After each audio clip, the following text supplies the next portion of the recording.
இஸ்லாம் சொல்லுது புலம்பலாம். யார் புலம்பலாம்? யார் அல்லாஹ்வையும் மறுமையும் நம்பலையோ, இந்த உலகமே கெதி என்று இருக்கிறானோ அவன் புலம்பலாம். உலகம் தாங்க எனக்கு எல்லாம், இங்க சம்பாதிக்கிறது தான், இந்த காசு தான், இந்த மனைவி தான், இந்த வீடு தான், இந்த சொத்து தான், இந்த பிள்ளைகள் தான், இதுதான் நிலை, இதுதான் நிரந்தரம் என்று நினைத்துக் கொண்டு அதற்காகவே வாழ்கிறானே அவன் புலம்பலாம். நீ புலம்பலாமா? நீ யார்? இந்த உலகம் உனக்குரியதா? மறுமையை நம்பி சொர்க்கத்தை நம்பி அதற்காக பயணிக்கக்கூடிய நீ இந்த உலகத்தில் ஏற்படக்கூடிய நஷ்டத்தை நினைத்து புலம்பி தள்ளுகிறாயே. ஒரு ஈமான் கொண்டவனுடைய செயல் இப்படி இருக்கவே கூடாது. என்ன செய்யணும்?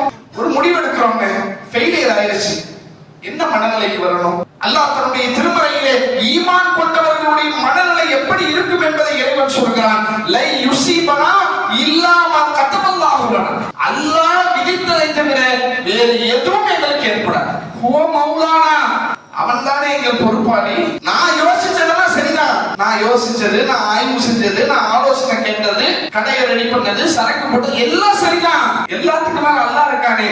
அல்லாஹ் இது எனக்கு கிடைக்க கூடாது என்று நாடிவிட்டால் இந்த உலகமே சேர்ந்தால் எனக்கு வராது. இது ஒரு மனுஷன் புரிஞ்சுக்கிட்டானா புலம்புவானா? நம்ம பெரும்பாலானவர்களுடைய பேச்சுக்கள் எதை சுத்திதான் இருக்கும்? வியாபாரத்தை பத்தி, குடும்பத்தை பத்தி, அதுல ஏற்பட்ட நஷ்டத்தை பத்தி, அதுல நாம சந்திச்ச தோல்விகளை பற்றி, இதையே தான் நம்முடைய வாழ்க்கையில பெரும்பாலும் பேசிக்கொள்ளும். ஒரு ஈமான் கொண்டவனுடைய இறை நம்பிக்கையாளருடைய பேச்சுக்களில் இது இடம்பெறவே கூடாது. இப்படி செஞ்சிருந்தா இப்படி ஆயிருக்கு, இப்படி செஞ்சிருந்தா அப்படி ஆயிருக்கு, அந்த கடைக்கு பதிலா இந்த கடை, அந்த பொண்ணுக்கு பதிலா இந்த பொண்ணு. அஸ்ஸலாமு அலைக்கும் வரஹ்மத்துல்லாஹி. கண்ணியத்திற்குரியவர்களே, அல்லாஹ் ரப்பல் ஆலமீன் இந்த மனித சமூகத்திற்கு ஏராளமான அருள்களை வழங்கியிருக்கிறார். இறைவனால் வழங்கப்பட்ட அருள்களில் விலை மதிப்பற்ற ஒரு உச்சகட்ட ஞானத்தை நாம் சொல்வதாக இருந்தால் உடல் ஆரோக்கியத்தை நாம் சொல்லலாம். ஆனால் நம்மை பெரும்பாலான மக்கள் அதை ஒரு பெரும் அருள்கொடையாக நினைப்பது கிடையாது. எல்லோரும் நல்லா இருக்கிறாங்க, நானும் நல்லா இருக்கிறேன், இதுல ஆச்சரியப்படுறதுக்கு என்ன இருக்குது என்கிற புரிதலில் அதை பற்றிய ஒரு சிந்தனை இல்லாமல் நாம் சென்று கொண்டிருக்கிறோம். நாம் எதை பெரிய அருளாக நினைக்கிறோம் என்றால், பொருளாதாரத்தின் வாயிலாக நமக்கு எது வந்து சேருகிறதோ, சொத்துக்களாக எதை நாம் வாங்கி குவிக்கிறோமோ அதைத்தான் நாம் பெரிய அருளாக நினைத்துக் கொண்டிருக்கிறோம். நீங்கள் பார்க்கலாம், யாரேனும் ஒருவர் புதிதாக வீடு கட்டுறாங்கன்னு வைங்க, அந்த வீட்டினுடைய முகப்பிலே பெரிதாக எழுதி போடுவார்கள், ஹாதா மின் ஃபضل ரப்பி, இது என்னுடைய இறைவனின் அருள்கொடை. ஒரு புதுசா ஒரு கார் வாங்குறாங்க, ஒரு பைக் வாங்குறாங்கன்னா அந்த பைக்கினுடைய காரினுடைய முகப்பிலே எழுதுவார்கள், ஹாதா மின் ஃபضل ரப்பி என்று. என்ன விலகி வச்சிருக்கிறாங்க? இந்த வீடு அல்லாஹ்வுடைய அருள்கொடை என்று புரிந்து வைத்திருக்கிறார், இந்த வாகனம் அல்லாஹ்வுடைய அருள்கொடை என்று புரிந்து வைத்திருக்கிறார்.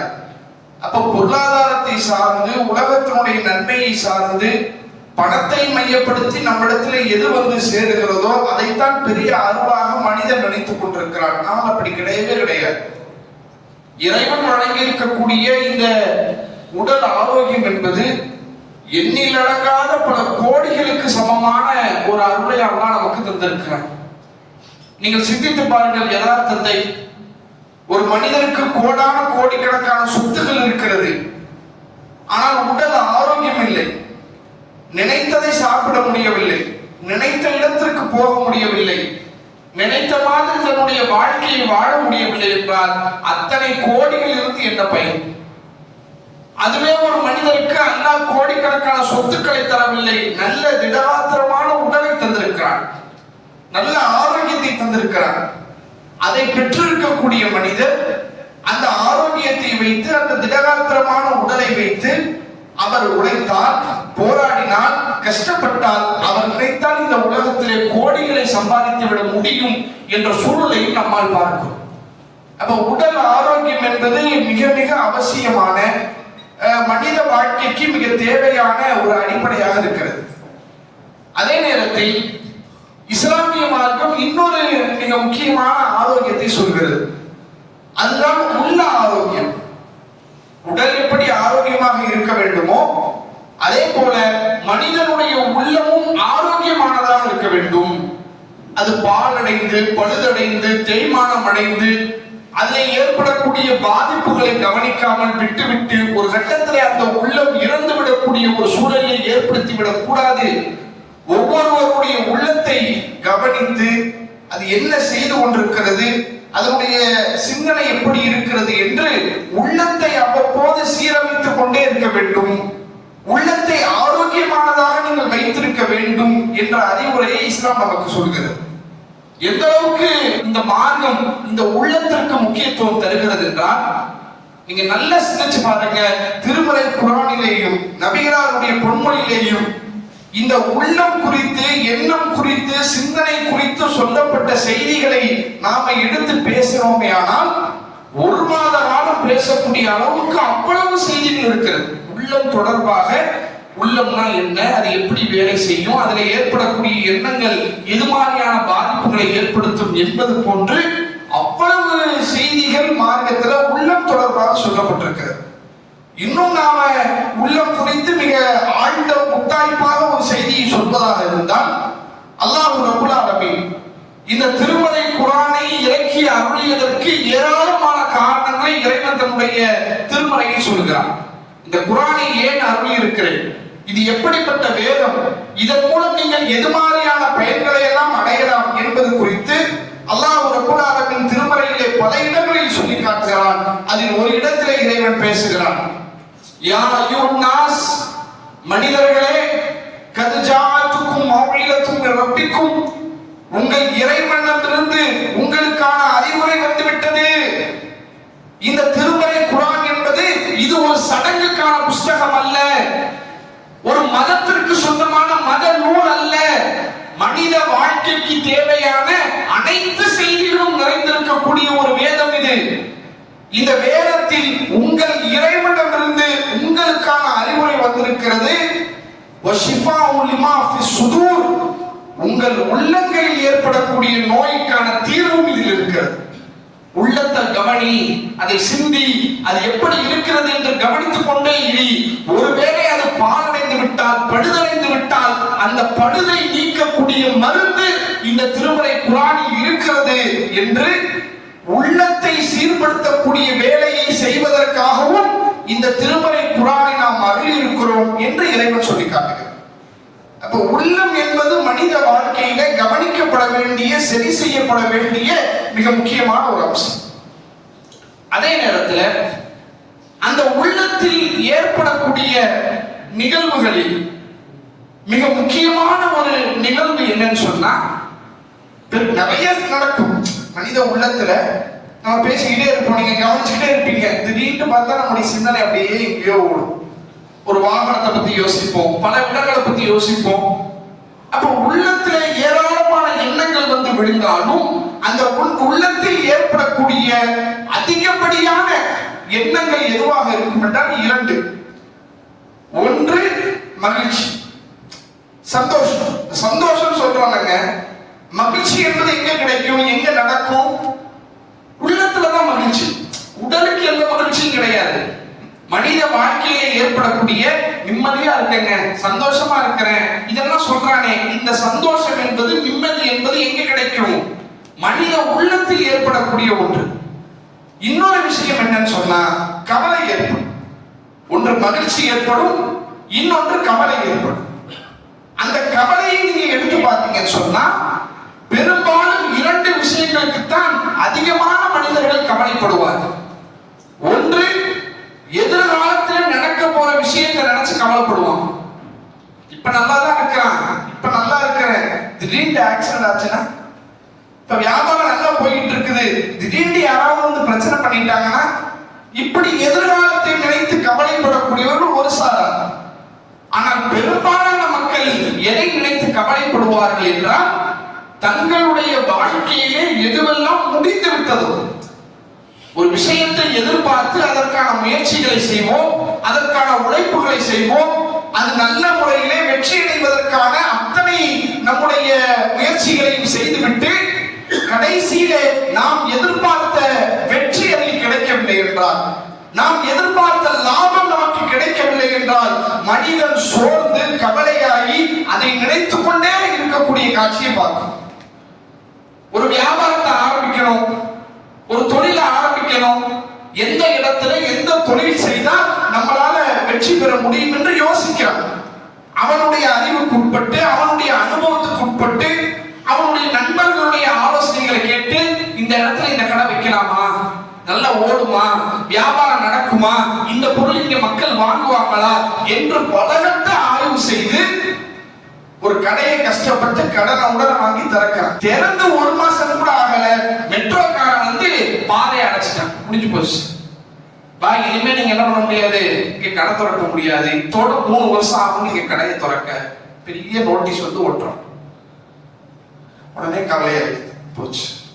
எவ்வளவு கஷ்டப்பட்டேன், எவ்வளவு வளைச்சேன், எவ்வளவு மூளை போட்டு கசக்கினேன், எத்தனை பேரிடத்துல ஆலோசனை கேட்டிருப்பேன், எல்லாம் செய்து கடைசியில் இப்படி ஆகிவிட்டதே என்று நினைத்து மனிதன் தன்னுடைய வேதனையை புலம்பல்களாக வெளிப்படுத்துகிறான். கவலைதான் மறுக்கல, அந்த கவலையை எப்படி வெளிப்படுத்துறானா, பார்க்கிறவங்க கிட்ட எல்லாம், பேசுறவங்க கிட்ட எல்லாம், இப்படி ஆயிப்போச்சு, இப்படி ஆயிப்போச்சு, இப்படி ஆயிப்போச்சு, நான் ஒண்ணு நினைச்சேன், நடந்தது ஒண்ணா போச்சு, இந்த பக்கம் கடையை திறந்ததுக்கு பதிலா ரோட்டுக்கு அந்த பக்கம் நான் கடையை திறந்திருந்தேனா நான் எங்கேயோ போயிருப்பேன், எப்படியோ சம்பாதிச்சிருப்பேன் என்று நடந்து முடிந்த ஒரு விஷயத்திற்காக புலம்பி தள்ளக்கூடிய மனிதர்கள் அதிகம்.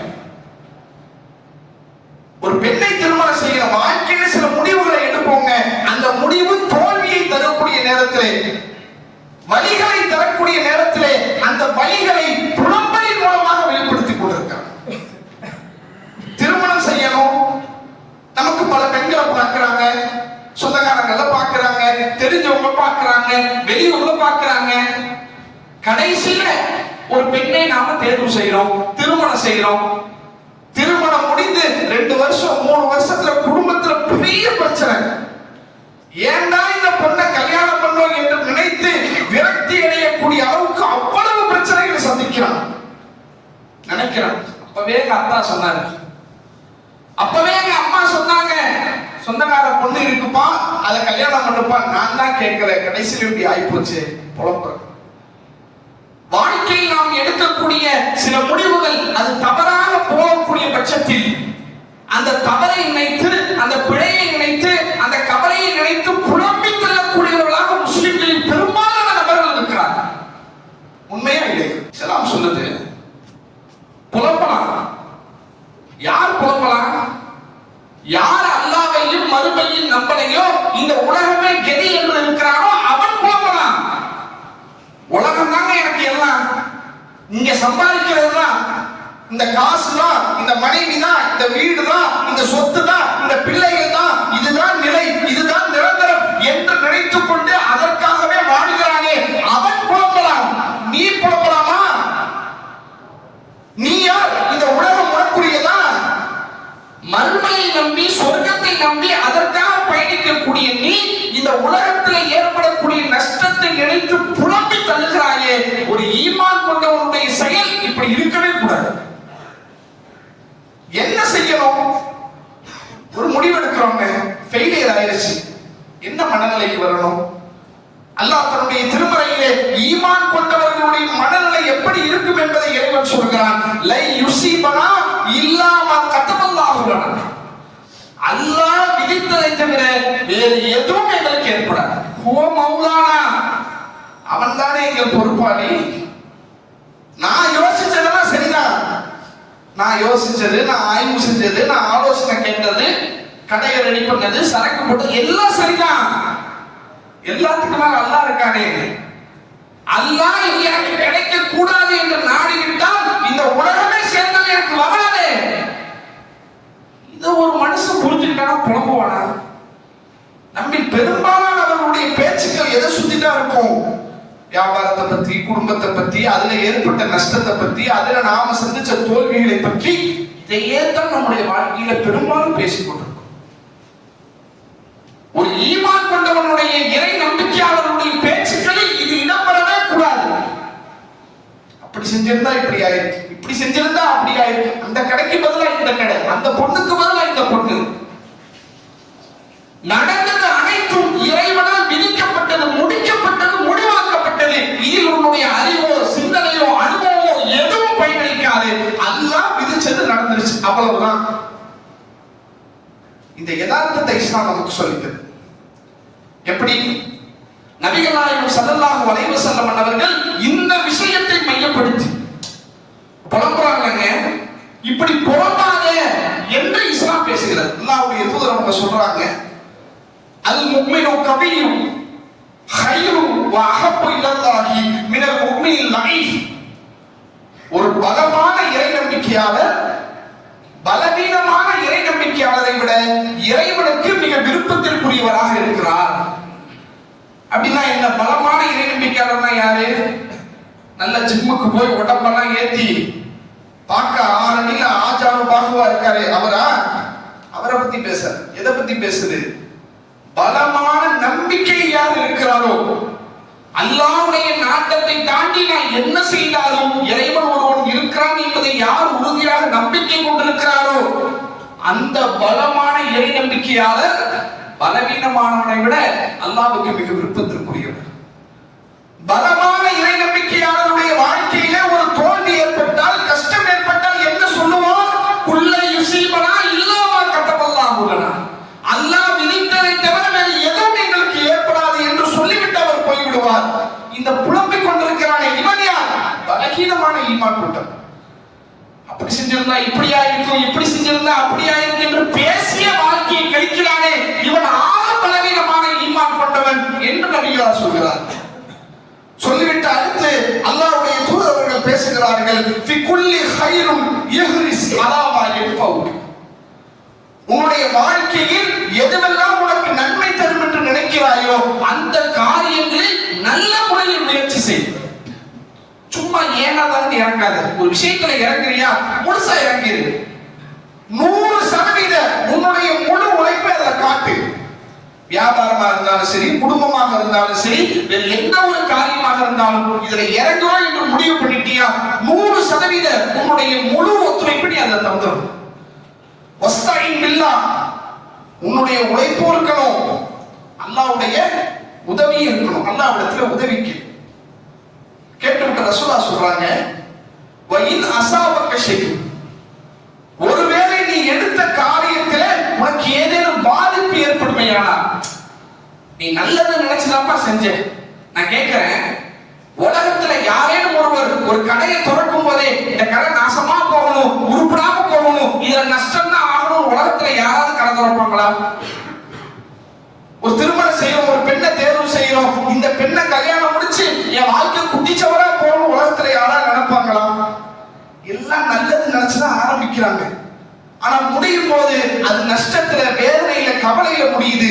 இஸ்லாம் சொல்கிறது, உன்னுடைய வாழ்க்கையில் சில நஷ்டங்களை நீ சந்திக்கும் போது, உன்னுடைய முயற்சியில் சில தோல்விகளை நீ சந்திக்கும் போது, ஃபலா தகுல் லவ் அன்னி ஃபஅல்து கான கதா வ கதா, ஒருவேளை நான் மட்டும் இப்படி செய்திருந்தால் அப்படி ஆகியிருக்குமே என்று ஒருபோதும் நீ சொல்லாதே. சுப்ஹானல்லாஹ்.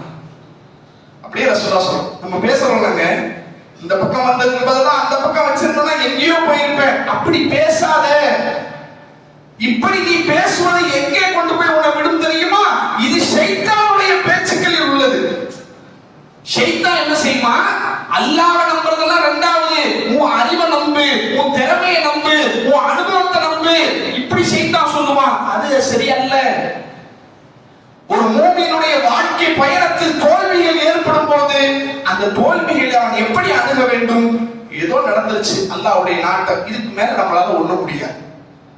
என்னுடைய அனைத்து முயற்சிகளையும் நான் செய்து விட்டேன், தோற்று விட்டேன், பரவாயில்லை, அல்லாஹ் நாடியதுதான் நடக்கும் என்று தன்னுடைய வாழ்க்கை பயணத்தை அவன் தொடர வேண்டுமே ஒழிய அந்த தோல்வியை நினைத்து புலம்பி புலம்பி வாழக்கூடிய ஒரு வாழ்க்கையை ஒரு மூமின் வாழக்கூடாது என்று இஸ்லாம் சொல்லுது. இதுக்கு ஒரு அற்புதமான ஒரு உதாரணம் சொல்றதா இருந்தா, நீங்க நம்ம வாழ்க்கையில நம்ம சந்திக்கிற கஷ்டத்தை, கவலையை, தோல்வியை நினைச்சு வருத்தப்பட்டு இருக்கிறோம். ரசூலுல்லாஹ்வுடைய வாழ்க்கையை பாருங்க. அல்லாஹ்வுடைய தூதர் அவர்கள் ஒரு முடிவெடுக்கிறார்கள். நாம ஒரு முடிவெடுத்து அந்த முடிவு தப்பா போயிடுச்சு அல்லது தோல்வியா போயிடுச்சுன்னா அதை பெருசா நினைக்கிறோம். ரசூலுல்லாஹ் ஒரு முடிவெடுக்கிறாங்க. நபிகளார் ஒரு தீர்மானத்தை கொண்டு வர வேண்டும் என்று நினைக்கிறார்கள். அந்த முடிவு, அந்த தீர்ப்பு தவறாக போகிறது. எங்க நடக்குது? பத்ருடைய யுத்தம் நடைபெறுகிறது. அந்த பத்ருடைய யுத்தம் நடந்து முடிந்த பிறகு எதிரி நாட்டு படை வீரர்கள்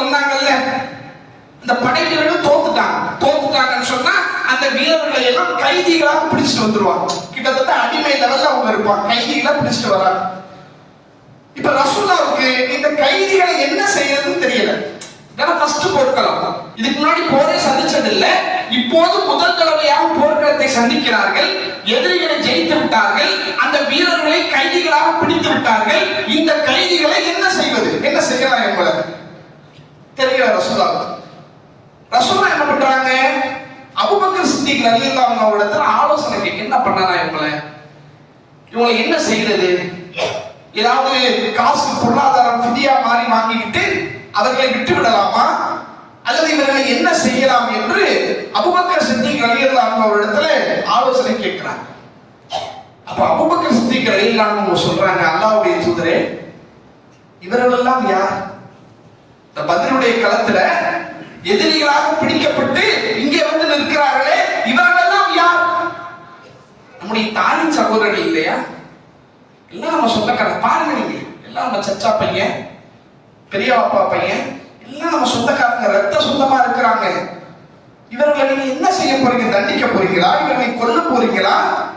வேணாம் அல்லாஹ்வுடைய தூதரே, நம்ம ஏதாவது ஈட்டு தொகையை வாங்கி கொண்டு அவர்களை நாம் விடுதலை செய்து விடலாம் சொல்லிட்டு அபூபக்கர் சித்திக் ரலியல்லாஹு அன்ஹு சொல்றாங்க. நான் ஏன் அப்படி சொல்றேன்னா, ஒருவேளை இன்னைக்கு இவங்க எதிரிகளாக பிடிக்கப்பட்டிருக்கிறாங்க, அல்லாஹ் நாடி ஒருவேளை பிற்காலத்தில் அவங்க இஸ்லாத்தை ஏற்றுக்கொள்வதற்கு ஒரு வாய்ப்பு இருக்குல்ல. இப்பயே நீங்க கொண்டுட்டீங்கன்னு சொன்னா பிற்காலத்தில் அவங்க எப்படி இஸ்லாத்தை ஏற்றுப்பான்? எனவே அவர்களை விட்டுவிட்டால் பிற்காலத்தில் அவர்கள் இஸ்லாத்திற்கு வருவதற்கு ஒரு வாய்ப்பு இருக்குது. அதே போல இவர்களை ஒருவேளை நாம கொலை செய்து விடுவோமேயானால் நம்முடைய அரபு குலம், குறைஷி குலம், இவர்களை நாம் கொன்றதற்காக நம்மை பழி தீர்க்க மற்றொரு போர்க்களத்தை கொண்டு வருவார். இது ஆரம்பம் தானே. இப்ப இவங்களை நம்ம சாகடிச்சிட்டோம் சொன்னா இவர்களுக்காக பழி வாங்குவதற்கு இன்னொரு கூட்டம் போருக்கு வரும். அது நமக்கு இன்னும் பல பிரச்சனையை தான் தரும். எனவே இவர்களை காசு வாங்கிட்டு நம்ம விட்டுறலாம் என்ற அறிவுரையை, ஆலோசனையை அபூபக்கர் சித்திக் ரலியல்லாஹு அன்ஹு சொல்றாங்க. இதை கேட்ட உடனே ரசூலுல்லாஹ்வுக்கு இதுதான் சரிங்கிற மாதிரியான ஒரு மனநிலையிலையும் ரசூலுல்லாஹ் வந்துட்டாங்க. இப்ப உமர் இப்னு கத்தாப் ரலியல்லாஹு அன்ஹு அவர்கள் வருகிறார். அவர்கள் வந்த உடனே அல்லாஹ்வுடைய தூதர் வந்து அவரிடத்திலே ஆலோசனை கேட்கிறாங்க. உமர் அவர்களே, இந்த கைதிகளை குறித்து என்ன செய்யலாம் நாங்க ரெண்டு பேரும் பேசிக்கிட்டு இருந்தோம். அந்த பேச்சுல அபூபக்கர் சித்திக் அவர்கள் இந்த கருத்தை சொல்கிறார்கள். எனக்கும் இதுதான் சரிங்கிற மாதிரி தோணுது. நீங்க என்ன சொல்றீங்க? உங்களுடைய கருத்து என்ன என்று கேட்கிறார். அந்த நேரத்திலே உமர் ரலியல்லாஹு அன்ஹு அவர்கள் அல்லாஹ்வுடைய தூதர் அவர்களை பார்த்து சொல்கிறார்கள், வல்லாஹி, அல்லாஹ்வின் மீது சத்தியப்பட்டு நான் சொல்கிறேன், அல்லாஹ்வுடைய தூதரே, அபூபக்கர் சித்திக் அவர்கள் எந்த கருத்தை சொன்னார்களோ அதற்கு நேர் மாற்றமான கருத்தை தான் நான் சொல்ல போகிறேன். நீங்கள் என்ன பார்க்கிறீர்கள்? இவரெல்லாம் நம்ம ரத்த சொந்தம் பார்க்கிறீங்களா? சொந்தக்காரன் பார்க்கிறீங்களா? நம்முடைய சகோதரன் என்று பார்க்கிறீங்களா? இவரெல்லாம் யார்? இஸ்லாத்தை அழிக்க வந்த எதிரிகள், இறைவனுடைய மார்க்கத்தை அழிக்க வந்த துரோகிகள், அல்லாஹ்வையும் அவருடைய தூதரையும் பின்பற்றக்கூடிய மக்களை, முஸ்லிம்களை கொல்ல துணிந்த கொலைகாரர்கள். இவரிடத்துல போய் கரிசனை காட்டிட்டு இருக்கீங்க, இவரிடத்துல போய் கருணை காட்டிட்டு இருக்கீங்க. இவர்களை இப்போது நீங்க விட்டுவிட்டால் திரும்ப உங்களுக்கு பாதிப்பு ஏற்படுத்த மாட்டாங்கன்னு நினைச்சீங்களா? திரும்பவும் வருவான். இது சரி கிடையாது. யாரையெல்லாம் கைதிகளாக பிடித்திருக்கிறீர்களோ அத்தனை பேரையும் கொலை செய்ய வேண்டும். இதுதான் இன்னைக்கு சட்டம். இன்னைக்கு உலகத்தில் இருக்கக்கூடிய அத்தனை ராணுவங்களுடைய சட்டம் என்ன? எதிரி நாட்டில இருந்து போருக்கு வந்து அந்த எதிரியை பிடிச்சாச்சு, பிடிச்சவன் என்ன செய்வாங்க? காசு வாங்கிட்டு விட்டுருவாங்களா? ஒண்ணு சிறையில கிட, இல்லாட்டி ஆளை சுட்டு காலி பண்ணு. இதுதான் இன்னைக்கு நிலைமை. உமர் ரலியல்லாஹு அன்ஹு அன்றைக்கே சொல்கிறார்கள், அல்லாஹ்வுடைய தூதரை இவர்களை விட்டுவிடக் கூடாது, இவர்களை கொன்றே தீர வேண்டும் சொல்லிவிட்டு சொல்கிறார்கள், நீங்கள் எந்த உறவை பார்க்கிறீர்களோ அந்த உறவை வைத்து சொல்கிறேன், என்னுடைய உறவினர் இந்த கூட்டத்தில் இருக்கிறார், அவரை என் கரத்திலே கொடுங்கள், அவரை நான் வெட்டுகிறேன். இதோ அலி இருக்கிறார், அலியுடைய உறவினர் அக்கீல் அந்த கூட்டத்தில் இருக்கிறார், அவரை அலியுடைய கரத்திலே கொடுங்கள், அவரை வெட்டுவார். இவர்களுக்கு மத்தியிலே சொந்த பந்தத்தை பார்க்காதீர்கள் அல்லாஹ்வுடைய தூதரே, இவர்கள் எல்லாம் அல்லாஹ்வின் எதிரிகள் என்று உமர் ரலியல்லாஹு அன்ஹு கர்ஜிக்கிறார்கள். ஆனால் கடைசியிலே அல்லாஹ்வுடைய தூதரவர்கள் வருகிறார்கள். அபூபக்கர் சித்திக் ரலியல்லாஹு அவருடைய கருத்தை ஏற்றுக்கொண்டு அவர்களிடத்து ஃபிதியா வாங்கி விடுவித்து விடலாம் என்ற முடிவுக்கு வருகிறார். முடிவெடுக்கிறான். நீங்க நல்லா யோசிச்சு பாருங்க, அல்லாஹ்வுடைய தூதரவங்க ஒரு விஷயத்திற்கு முடிவெடுத்து விட்டால் அது மார்க்கத்துடைய சட்டமாக மாறிடும். அப்படிதானே? அடுத்து ஒரு போர் நடக்குது வைங்க, அந்த போர்க்களத்தில் இது போன்று பிடிக்கப்பட்டார்கள் என்றால் என்ன சட்டம்? இதுதான். ஏற்கனவே ஒரு போர் நடந்துச்சு, காசை வாங்கிட்டு விட்டுலாம் முடிவு பண்ணோம். அடுத்த ஒரு போர்க்களத்தில் எதிரிகள் பிடிக்கப்பட்டாலும் காசை வாங்கி விட வேண்டியது முடிஞ்சு போச்சு. அதான் சட்டம். அல்லாஹ்வுடைய தூதர் அவர்கள் அந்த முடிவெடுக்கிறார்கள். உமர் ரலியல்லாஹு அவருடைய ஆலோசனைக்கு மாற்றமாக அபூபக்கர் சித்திக் ரலியல்லாஹு அவருடைய ஆலோசனையை அல்லாஹ்வுடைய தூதர் அவர்கள் தேர்ந்தெடுக்கிறார்கள். அடுத்த நாள் நபிகள் நாயகம் ஸல்லல்லாஹு அலைஹி வஸல்லம் வந்தவர்களும் அபூபக்கர் சித்திக் ரலியல்லாஹு அவர்கள் கண்ணீர் விட்டு கதறி அழுகிறார். தேம்பி தேம்பி அழுகிறார்கள். பல மணி நேரம் அழுது கொண்டிருக்கிறார்கள். அந்த நேரத்தில் உமர் ரலியல்லாஹு அவர்கள் வருகிறார்கள். வந்து பார்க்கிறார்கள். பார்த்துவிட்டு கேட்கிறார்கள், அல்லாஹ்வுடைய தூதரை ஏன் அழுகிறீர்கள்? என்ன பிரச்சனை? என்ன ஆச்சு? என்ன காரணம் என்று நீங்கள் சொல்லுங்கள். ஒருவேளை எனக்கு அழுகை வந்து விட்டது என்றால் உங்களோடு சேர்ந்து நானும் அழுகிறேன்.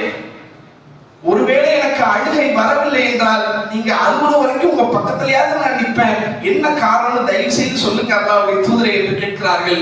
அல்லாஹ்வுடைய தூதர் அவர்கள் சொன்னார்கள், இறைவன் தன்னுடைய திருமறையிலே வசனத்தை இறக்கிவிட்டான்.